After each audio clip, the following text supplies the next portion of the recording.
What's going on, people? It is Irish Gunner HD here, you can call me Irish, and welcome to episode 15 of Will It Drift. So, today's car is the Alfa Romeo Mito, and it was suggested by a creepy smurf in the comment section of the last video. So, getting into it. It has, as standard, it comes with 153 horsepower, 169 foot-pounds of torque, and it weighs 2,866 pounds. So again, only 200 pounds off 3,000 pounds, which is surprising for such a small front-wheel drive car. And actually, speaking of front-wheel drive cars, this has been the first time in a while, actually. I can't remember the last one, but it's been a good while since I've done a front-wheel drive, front-engine, small, compact car like this. So it's good to do one of these again. I think, well, actually, no, I think the Fiesta was the last one, but before that, there was yeah, it's been a while, basically. But what my notes on it are, there's the obvious lack of power. It's only 153 horsepower.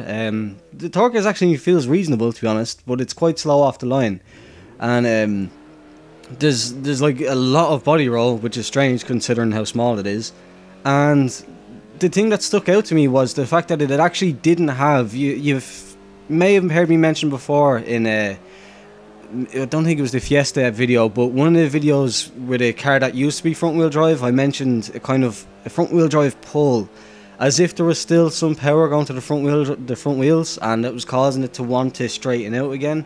I didn't actually notice that, like in this, in the stock build at least. I do later on. I'll mention that further. But yeah, as far as the stock build goes, it's not amazing or anything like that. It couldn't link corners. It couldn't like at all by any stretch of the imagination. But it sounded good, which is about the nicest. It sounded really good, actually. I should say. Like, don't be bad to it. But yeah, the medium build has 256 horsepower. 237 foot-pounds of torque and weighs 2,553, so the weight's gone down a good bit there.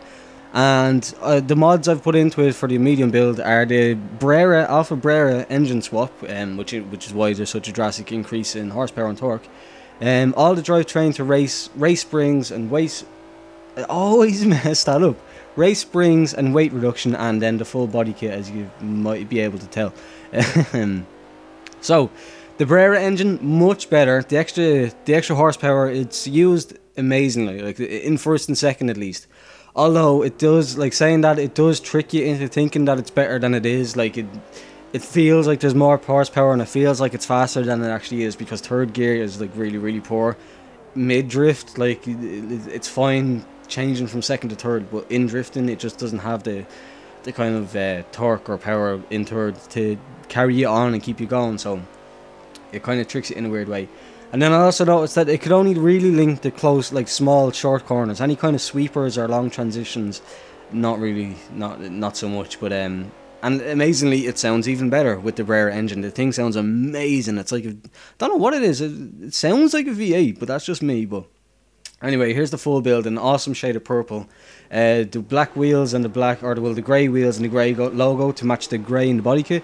But yeah, the final build has. It has 407 horsepower, 362 foot-pounds of torque, and it weighs 2,491 pounds. So not a big weight decrease, but it has a full build and full tune now.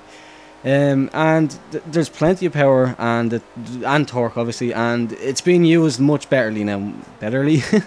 It's being used much better and much more efficiently. I mean, because of the tune, obviously, that I was able to put on it in the full build. So that's good.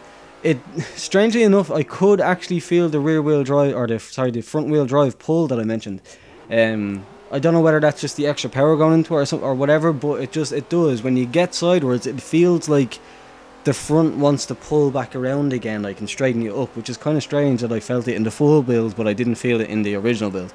But it's very controllable, but it feels weird. It's not as stable as something like an S chassis, as most of these cars that aren't S chassis are. And it still has a bit of a problem with longer transitions. The middle transition here on the first one that you've seen there, that middle transition where I had to just constantly redo that. Like, it was impossible. The car just wasn't able to do it properly. But overall, it's a very capable little car. And for my final verdict, will it drift? Yes. I do think so. Again, you're not going to be tandeming with Skylines or Supras or anything like that, but I think other kind of quirky little cars, any other car that you've seen on Will It Drift for the most part, you probably will actually be able to stay there and get close with.